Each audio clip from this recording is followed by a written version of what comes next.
When you have to shoot, don't talk.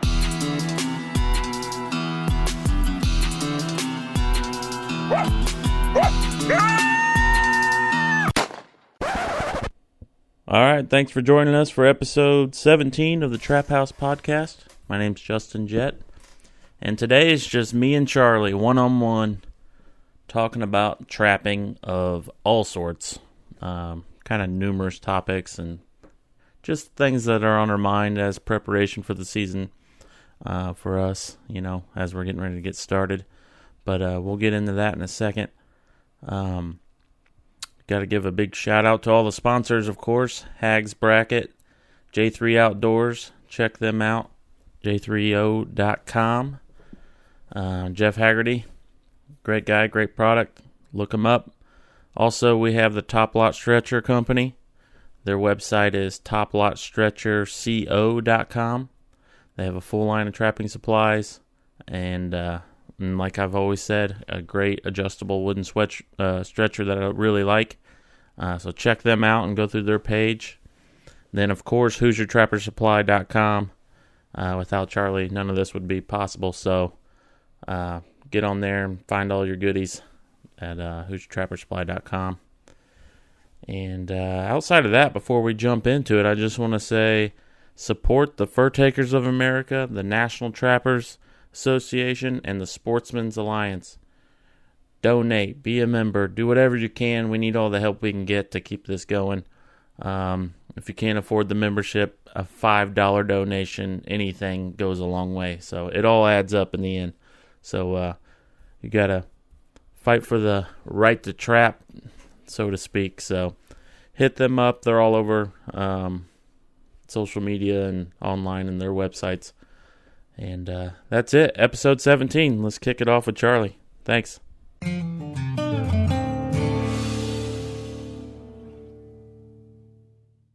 All right. Another episode. Today's special guest is Charlie Masheck. No one else extra special today. Just us two talking about trapping. Yep. Well, Justin was just dying and waxing a few traps, and we're getting ready to do the semi-live run that we're going to do for the Hoosier Trapper Outdoors here in Indiana. That's going to start here. Today's Tuesday, the 29th, so our raccoon season comes in November 8th, and, of course, our coyote season's already in, fox and coyote both. So we're going to get started probably a little before the 8th, but generally we like to start around the 8th or so. Coyotes are in pretty good shape. And generally, we haven't experienced the dispersal yet. It's about to happen though, as far as the pups leaving the family unit. But then if we catch raccoons, we can keep them. Yeah. Keep them. So there's still a few other animals that come in, but they're water, and those won't be till the 15th. Right, 15th of November. So that's about beaver, muskrat, mink, that kind of thing. So, but as far as land trapping, we'll be able to keep whatever gets in our traps. Right. Another thing why I like kind of waiting, obviously letting things kind of prime up a little bit and cool down. And the farmers are out in the fields, man, working the fields. And I've had gear ran over and traps torn up. And right. It's a little easier to let them get in and do their thing than we go in after. That is a big problem. Well, not a problem. I mean, and those guys, they're fighting it. All summer, spring and early summer, we had just an incredible amount of rain, and the farmers were running really late, getting their crops in the field. And this, in my lifetime, and I've talked to a bunch of that are much older than me, and they said they've never seen a year like this where there were some fields that didn't even get planted. So obviously, the harvest is going to be pushed much later. And it's going to be harder to. Looking today, I mean, there's a number of fields that we trap that are still got all the crops in them. So that's definitely going to be an issue for us come, in a week or whatever. But right, they picked the beans behind my house, which is a new property we've never set traps at before. I have moved, and the landlord said go for it. So yeah. So we picked up a couple other new spots that we've never shown on the show. So that's going to be cool to see kind of what's in the area. Right. Just trying to figure it all out. It's kind of like almost a trip that we would take, but very close to home. Yeah. Yeah, I mean the big difference between this, what we do around home before work, is the before work issue. So, like most of us trap, where you only have just a certain amount of time available to you before work and maybe after work to skin or whatever. But generally, when we take a trip, that's all we're doing. That's all we're concentrating on is trapping, setting traps and trapping. Got the whole day available. We got big ground available to us, so we can spend all that time doing that. Whereas this clearly is very limited time. It's definitely more relatable to anyone watching, most likely. For the most part, yeah. So. Somebody asked me the other day, goes, well, how many coyotes do you guys catch in Indiana? I said, I think last year we maybe caught 30. I don't know, because you went out. But it all is relative to the time that you have available, the ground that you have available. Mm-hmm. But the biggest thing is time. It's just we only have so much time. And what we have is a business that is seasonal to the point where obviously we're very busy selling trapping supplies. We're very busy selling deer hunting scent. And then we're also very busy with taxidermy work coming in addition to doing taxidermy work on current projects.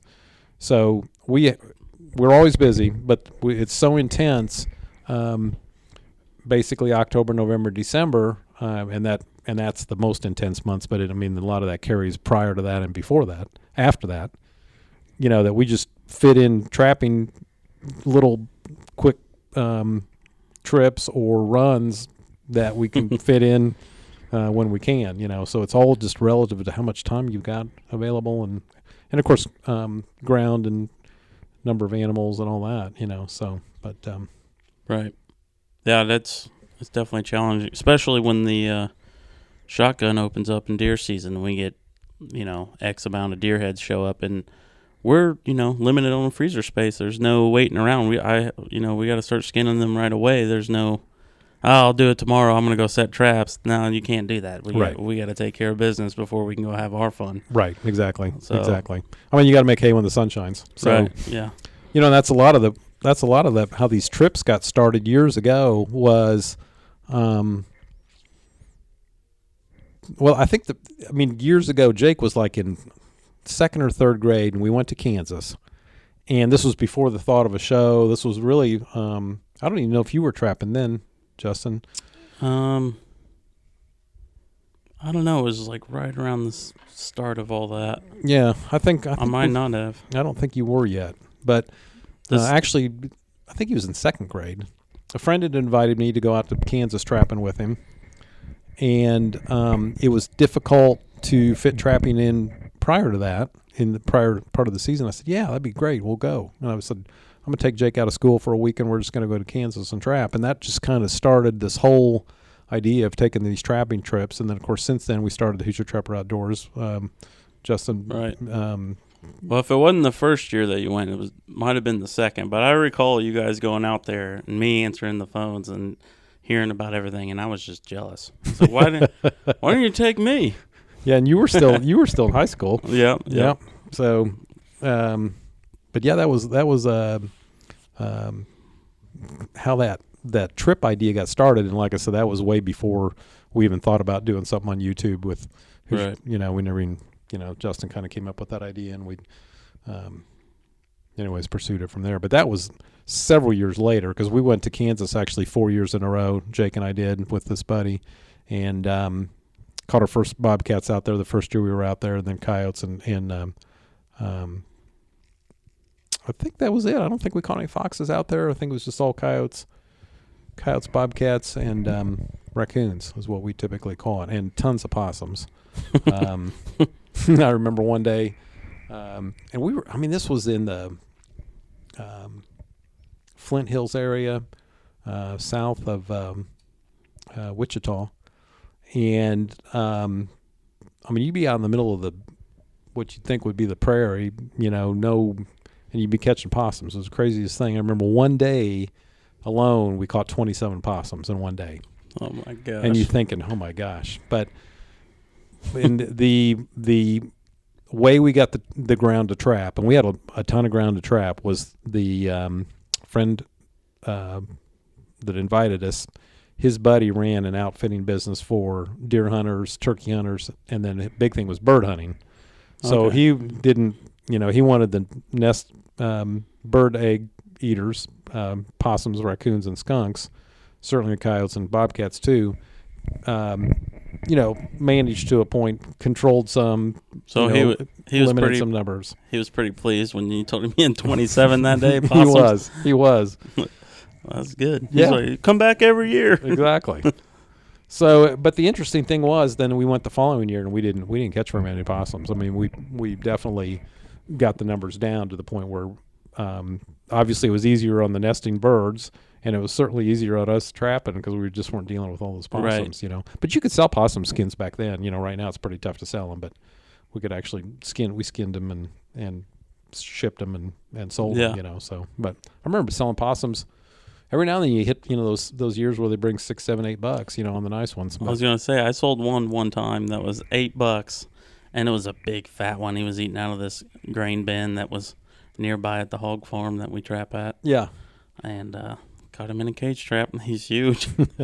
Might as well have been one of the pigs in there. Yeah. That $8 for a possum. That's crazy. That is crazy. But we, and you think, we were thinking, or I've been thinking, as how you change over the years as a trapper. And of course, you need a baseline. So like a new trapper may not get exactly what I'm talking about because they're just starting out and maybe they're overwhelmed. And then I think sometimes you get to the point where you've been out for a year or two and then you think you kind of got it. But then then a second wave kind of hits you like, yeah. So but it's kind of one of those things that the more you know, and the more that you realize, the more you realize that you need to learn, or you need to perfect, or develop ideas and methods. I had a fella, new trapper, and he was at our 7B event, and there was a demo going on by Mike Huber, who is a very experienced trapper. In fact, we did a podcast with him. It was the Maple Syrup podcast that we did. And he's always got something, he's always got a bit of something new or a newer angle that he shows in his demos. He's not one that typically will do a demo that is like the ones he's done in the past. He only feels right doing a demo if it's something new, which is a good perspective, but it also, we got a new group of people every year. So even if you're doing the same old thing, right, a lot of those people haven't seen that. So, but long story short here. So I said to one of the guys that was a new trapper, I said, oh, did you get a chance to watch Mike's demo? And he said, oh yeah, he was just making a set. I've seen you do that a million times on the Who's Your Trapper Outdoors. And it's like, so he didn't watch the entire demo. So he didn't get the benefit of the new stuff that Mike was showing. So this idea that you pretty much got it when you're and I've seen it a lot over the years. I mean, I've been around this 40-some years, but and I went through it too, where you feel like you pretty much got it. You just need to go through the motions, and then you'll be catching stuff, and it really doesn't work that way. And I always say, if you catch one or two coyotes and you kind of get over that hump, it certainly gets easier, and things start falling into place. But you're still going to run into issues and problems and dry spells and all that kind of stuff. There's so many variables into completing, going through the whole process and making an actual catch. Right. There's just so many things could happen, and weather conditions, and it's crazy. Yeah. And a lot of you know that I help instruct at the Trappers College, and I've been there since 2013. So I guess this was my sixth or seventh year, depending on how that falls. But and the beginners there that have never trapped before at all, which is there's 5 different levels of classes, which we've talked about. But anyways, there's the beginners. A lot of them have never set a trap. So I mean, they get in there and they're completely overwhelmed. And really, if you go to the Trappers College, I mean, it's a great place to learn, and even if you're a beginner and never trap, it's a great place to start out. But if you have a baseline, I think you can eliminate a little bit of that initial overwhelming bit of information. Right. So yeah, there's so much thrown at you. Right. So, just going back to that idea of how things change over the years and how you develop as a trapper, and how you hopefully take advantage of new stuff that you've learned and put it to use.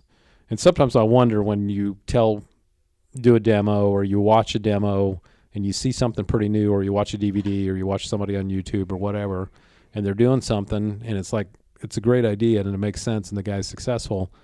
But how many of you just, when you go back out and you fall back into doing the same old thing that you were doing before because it worked and it's comfortable and it's what you know, or do you actually go ahead and try some of those new methods and new ideas? Yeah. But at the same time, too, we've always talked about, like, you kind of have that baseline, these basic sets work, they're the foundation, just go out and reproduce over and over. Right. But then you see a demo that has something that's a little off the wall or out of character of that ground line stuff. And a lot of people don't realize that's kind of like a backup go-to or very certain situation type of set. It's very limited. It's not something you would do at every single set you go out and do, you know? Right. So you kind of got to play that side of it too. But yeah, there's something to be said for sorting through all that stuff. Yeah, because there's definitely an information overload. And that's kind of why I came out with, years ago we did that video on coyote trapping, making sense of it all. It was just kind of to get back to the basics, get back to the fundamentals, and kind of sort through the information overload and say, this is, if you do this, you will be, and you have coyotes to catch, and you keep at it, you will be successful. And over the years, plenty of trappers have told us that video DVD helped them basically catch coyotes and become a good coyote trapper. So that's always good to hear too. Yeah. So sometimes you just when you develop your trapping expertise over the years, then it's just all this stuff comes in so that you can maybe adapt your methods to the terrain and the locale that you're in. Mm-hmm. I don't know if on the last episode of Who's Your Trapper Outdoors, I think it was episode 7, in New Mexico, and I was making a set. The ground out there was super dry. Right. Couldn't get a dirt hole in, and it was between being hard and then I can't remember if it was super hard or if it was just caving in because it was like powdery dry. But there was a a good-sized rock there, and I just basically rolled the rock back, put the bait under the rock, rolled the rock back on top where it was supposed to be. And it was a big enough rock that no animal was going to rub on it and, push it into the trap or whatever, which I had to happen. And that's part of the troubleshooting. Yeah, and, and make the set off of that top dog buried under that rock. So that's kind of the idea of adapting to the circumstances that you're in, making it still work, and then instead of trying to be stuck in your mind that you have got to get a dirt hole in there or you have to have a classic flat set in or whatever, which it was kind of ended up being a flat set anyways, pretty much. But glorified flat set. Yeah, with bait. Yeah. So you think back, or I certainly do, was when where you started with this whole trapping thing and where you're at now, and you can read all the books, you can read all the DVDs or watch all the DVDs, watch all the YouTube shows, and that's all, and that's great. There's great information there, and you have to do that. That's the continuing study. But there's nothing that will make up for experience. Nothing will make up for experience in the field and just going out and doing it. Right. So.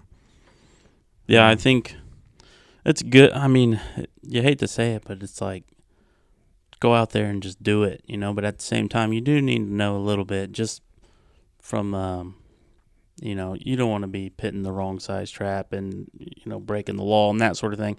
So pre-homework before, Right. then go out and try and tackle it on your own and just see what happens. Right. And, you can learn so much off all the mistakes you're going to make. Right. Yeah, and there is that classic,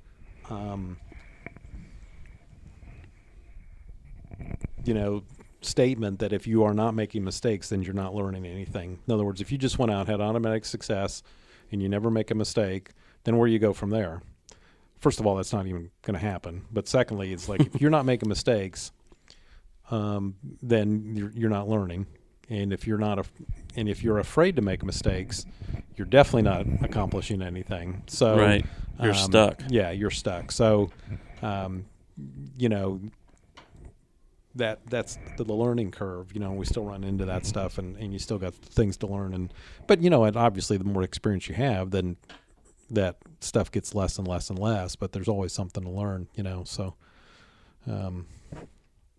So when you started trapping, I mean, obviously you probably feel like you've come a long way from the beginning. Who was with you from the get-go when you first started making sets? Is there anyone in particular, or you just read up on something and go for it? Well, we I think I told the story already, but basically I had first year trapping, me and my buddy set traps. I mean, we trapped the whole season. We went every day, and the whole season we called like 3 muskrats and a possum. That was it. Okay, yeah. Episode 1. Yeah. So then the next summer we were on a trip, and we were in near Smithboro, Illinois. We stopped at a place, and they had some Ed Bauer catalogs there, and I picked up I didn't even know that stuff existed. Picked up an Ed Bauer Fur Company catalog of all the trapping supplies, and then I ordered E.J. Daly's fox trapping book. It's just a little pamphlet, and then I started working off of that. And ultimately, over the years, you start picking up other books. And then at that time, I think I can't remember. I think I was a freshman in high school, and Bob went and lived in the area, and ran into Bob and ran around with him for a couple seasons. He was actually more of a water trapper back then. He really wasn't a land trapper per se. He did trap some foxes, but nothing like he turned into the numbers that he did. Pretty much gave up on the water trapping, but ran around with him for a couple years and obviously learned quite a bit there. And then you just keep going to trapping conventions and watching demos and reading books. And I think the first book that was a real eye opener for me was Gerald Whelan's Longliner Fox Trapping. And this is back in the day prior to coyotes. We didn't have coyotes in Indiana to speak of at all. Do you still have those books? Oh yeah.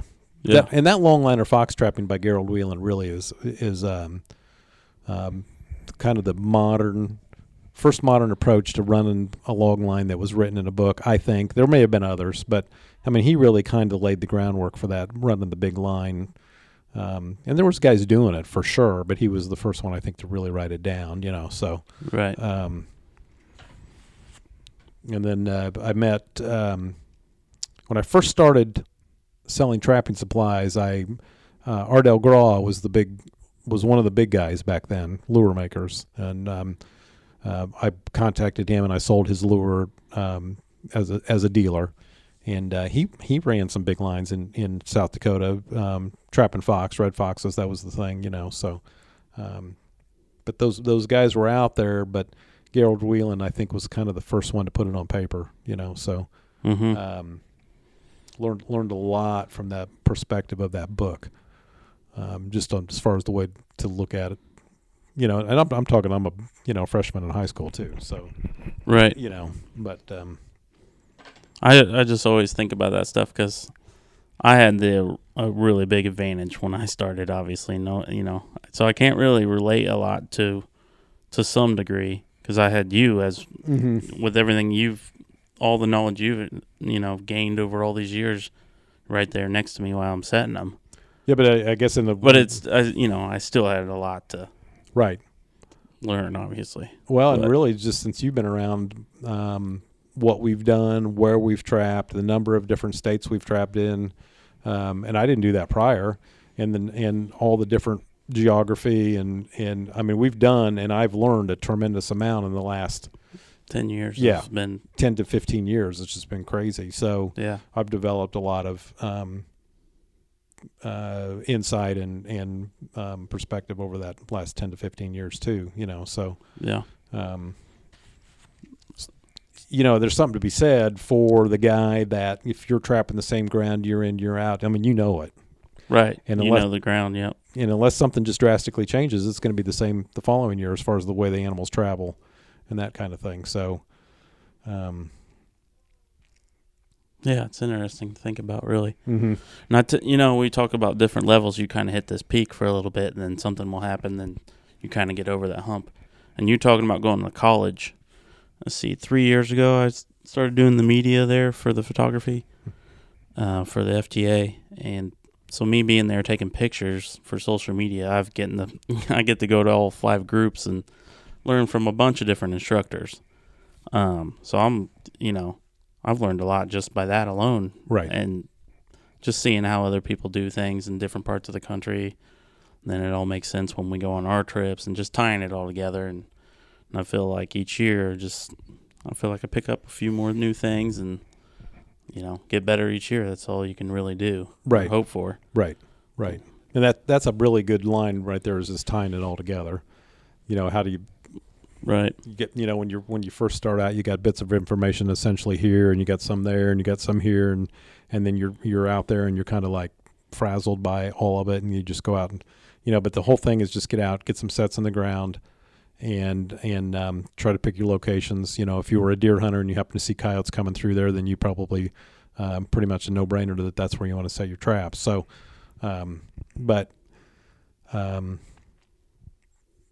it's just that development of this, your trapping expertise over time, and how you're going to approach each season and how you think about it, and you got to kind of not fall into that rut of just going through the motions, so, which is fine to a point, but on the other side, you gotta keep an open mind, and you gotta listen to stuff. And then the other side, and we already kind of touched on this, is just sorting out the crap, because there is a lot of stuff. If you get on YouTube, where we are, where we are, I mean, you have really got to sort it out. We did a class last summer. We called it Trapping Summit. We've mentioned it, and it was basically for trappers that had only never trapped and they were interested in trapping, or trappers that had trapped maybe a season or two, but they were still just figuring it out. I mean, still just kind of need a lot of help. And one of the things I said is if you're on YouTube, we recommend not even really getting on there much. But if you're on YouTube and you're just surfing around and watching stuff, I mean, you have got to be really careful on what not to fall into all these sideline ideas of sets to make and, whatever. Just try to stay with the basic fundamentals of a flat set and a dirt hole set, and you will just be fine. You're going to catch the critters, So, the idea that there's this magic set out there that no one knows about and somebody hasn't developed yet isn't happening. So, it's all based on an attractant set with a trap in the appropriate place in a good location. I mean, that's what it all basically comes down to. Now, we all got a variation of that. We all maybe do different tweaks on that, but that's what it all comes down to.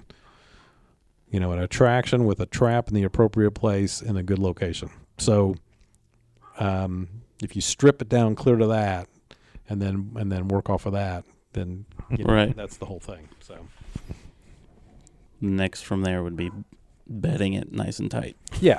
All the other details. Yep. Start going through all the different little details to make it all a perfect set. Right. In your mind. Right. And I'm going to we show what works for us. We show what maybe in times show what could have been better, or what maybe didn't work for us. One thing that we have always done on Who's Your Trapper Outdoors is since we do that diary format, we show the good days and the bad days like everyone has. I don't care who you are, you have those days where you just don't catch much. But animals don't move. You got a full moon. you get in an area maybe the animals haven't traveled through there recently. You got to wait for them to come back around. I mean, there's so many factors in all of that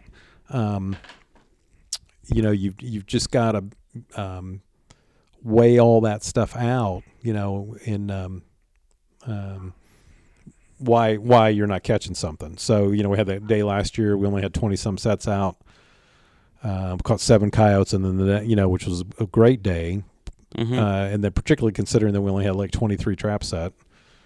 Yeah. 24, whatever. And then, and then the next day we blanked out completely. We didn't catch a coyote. So, I think we caught one the day after that. But, so just because you have an awesome day today doesn't mean you're necessarily going to have an awesome day tomorrow. So, right. Just kind of the way it is. Now, if you're muskrat trapping, yeah, you better. But, so. Yeah. I'm definitely looking forward to this season. Yeah, I am too. As Charlie mentioned, we were outside and getting some traps ready, and got another dozen MBs ready for Indiana soil. Put on the shock springs and dyed and waxed them. They look pretty good. Yeah. So time to get them dirty. Exactly. Hopefully we're not fighting the mud and rain like like all of us did last year. So that's the other thing, over the years, and if you've watched us, we've, at there was a time where I had actually several different brands of traps that I was using. So, it wasn't all just one particular type.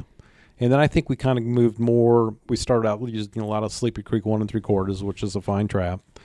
And then we started using quite a few number 2 bridgers. We kind of had a mix, and we were, some number 3 Sleepy Creek coil springs and some number 3 Victor coil springs, all good traps and all traps that had good success. All of them have a good history of catching critters. But over the years we've changed and evolved with that too, as far as our equipment choices, and we've just pretty much gone to the MB550.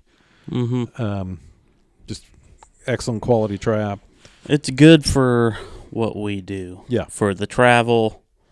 I wouldn't necessarily recommend it for Western trappers. Maybe go a hair bigger if you got, big game in the area. Because, I had a couple times where I missed a mountain lion, and that could or could not have been part of the reason, just because that trap jaw spread's not the largest, but it's very friendly to fox. It's just a good all-purpose trap, and it's tough. I mean, it's going to hold. Right. It's a tough trap. It's ready to go out of the box, and this is not a commercial. We're just telling you why we like it. But it does have, there's no one trap that's perfect for multi-species, but to me it's one of the closer ones to get to that. So it's the only thing we've mentioned, and we mentioned it before, is just that light pan or just not having a light pan tension for gray foxes, which is a small animal, and so they got to kind of hit it hard to fire that trap. So yeah. Kind of like what Andy Weiser was saying, just give me a trap. I'll make it work, you know? Yeah. Outside of that, the only thing I would, if I had to choose on any trap, I like that wider jaw space on the face of it. Yeah, either lamination or cast. I think they should either be cast or laminated when you get that trap.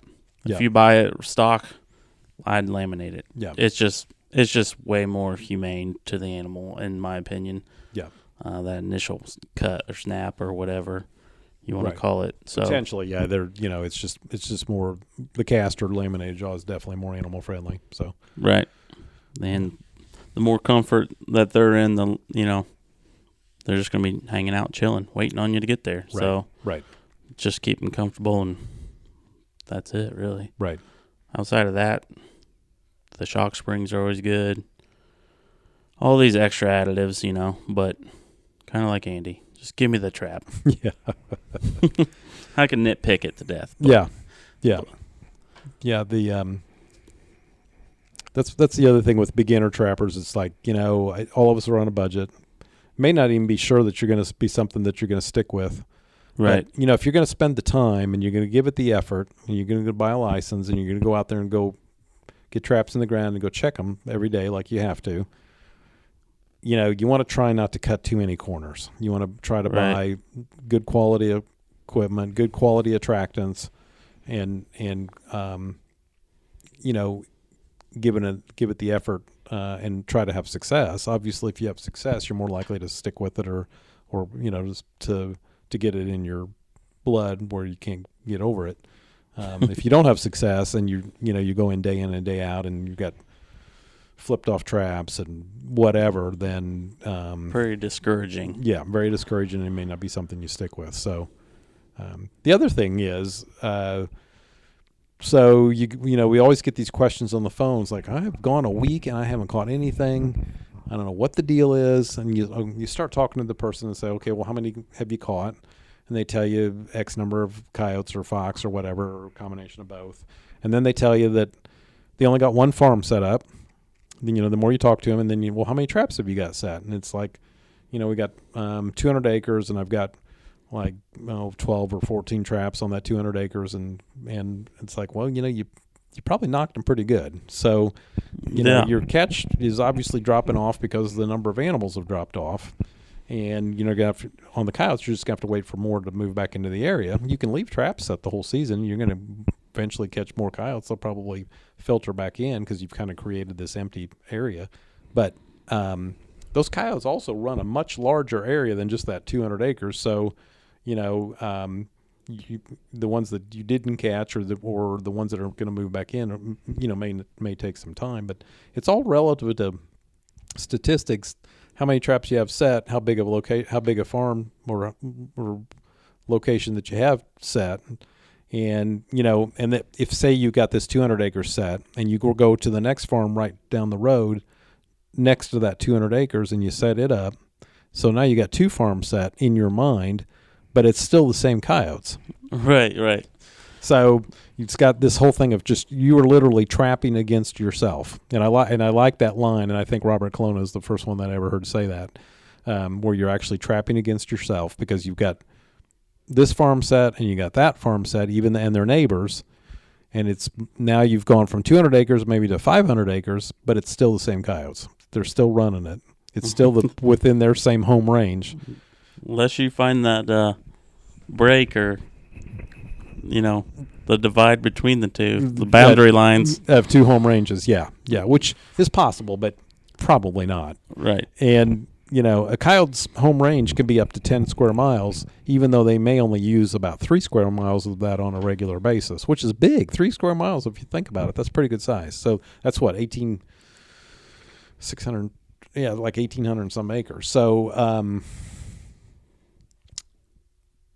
it's all relative to so we kind of got away from saying how many traps we got set. We'll a lot of times we'll tell you how many traps we got set, but it means more to say how many locations you have set, right, assuming the locations are not all stacked up on top of each other. Mm-hmm. So this kind of goes back to what we were saying about evolving as time goes on. Right. As a trapper, I was definitely doing that at the beginning when I first started trapping because, I had limited access to, and all the farms were very close to each other.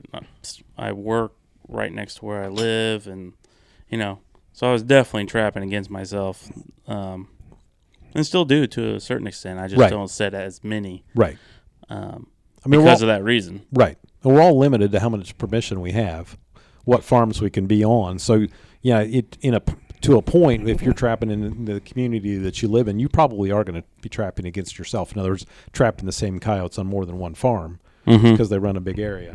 The other thing is when you the animals that run less of an area, say raccoons or maybe even a fox, then you can get by a little more with that. But a fox runs a big enough area. If you were two farms next to each other, you're trapping the same foxes essentially. You just need to be more on location travel routes, and that will eliminate having to run a bunch of traps on 500 acres if you're on the appropriate travel routes. So same with like mink trapping.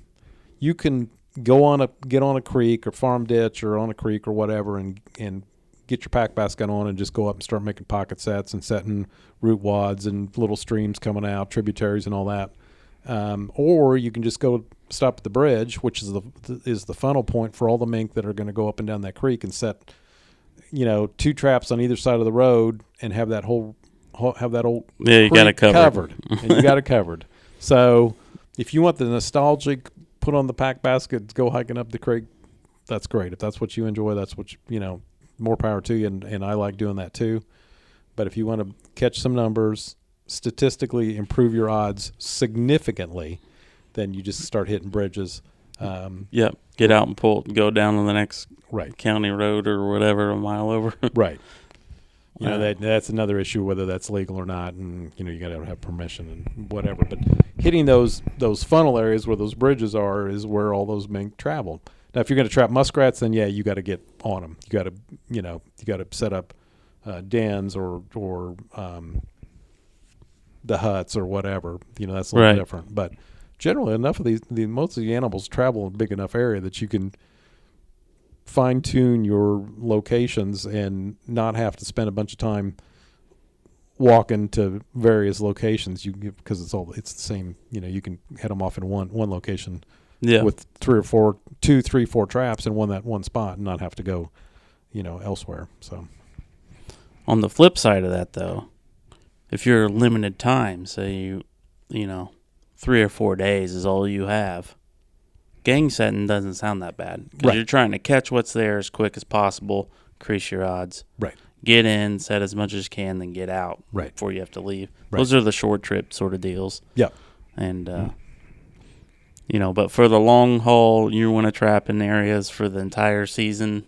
You're going to have to move your line a little bit and extend and you got to jump around and maybe even come back later. We've done that. Pull out of locations, catch the cream, then come back a month or 2 later and see what's filtered in since then and maybe catch a few more. Right. But for gang setting, I only recommend for short. Right, that should be all that's necessary. So yeah. Right. Yeah. And rarely are you going to set a trap that you're going to check all season. Right. For one thing, I'm not really a big fan of that anyways, unless you are paid or the rancher or farmer wants everything caught. I want to leave some seed. Yeah.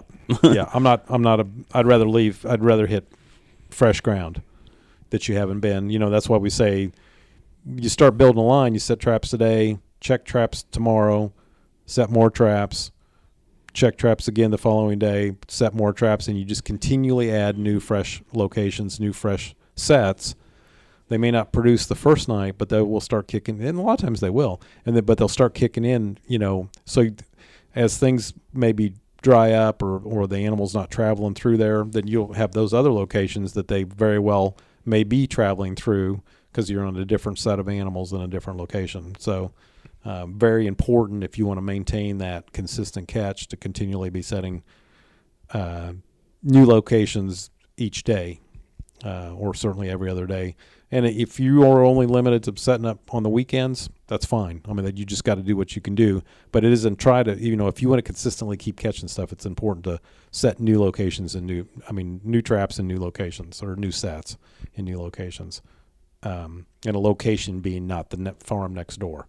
So to the one that you're on, that's pretty key, pretty important. So, but. Where do we go from here, Charlie? I don't know. We could probably wrap this up this evening, but I want to put you on the spot right now with the microphone in our hands. Where are we going this year for Hoosier Trapper Outdoors? I don't know. I guess Tennessee. I need to we mentioned that, and I think that's going to be. We need to give that guy a call, and then we had somebody calls from Alabama. I don't know. We'll see on that one. And then possibly Missouri. Got a couple options there. And, if all else fails, I guess we'll end up in Arkansas, too. So our second home is Arkansas, apparently. We got another option down in Arkansas, too, that for a connection. So, I don't know. We got some options. We definitely need to get that firmed up. We won't do anything until right after Christmas. That's about the first that we can get away. Without too much disruption at the shop, and go see what we can do. And that there again, we're on those short windows of time. We'll have, we'd like to have 8 to 10 check days, which if you got 10 check days, that's basically can be roughly 3 to 4 days of travel, and then then you got to have 1 day to set up to get your first, so you can have your first check day. So that's a full 10 days is a generous 2-week trip. So, which is right.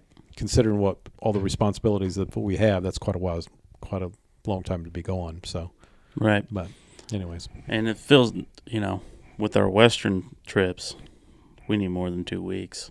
Yeah. But we make it work with all the other trips down south and around here. And right. I think on that Arkansas line, that 8 to 10 check days works pretty well, because we can see that we're, you can get the cream caught, and then other than traveling coyotes and bobcats, you're not catching those necessarily in that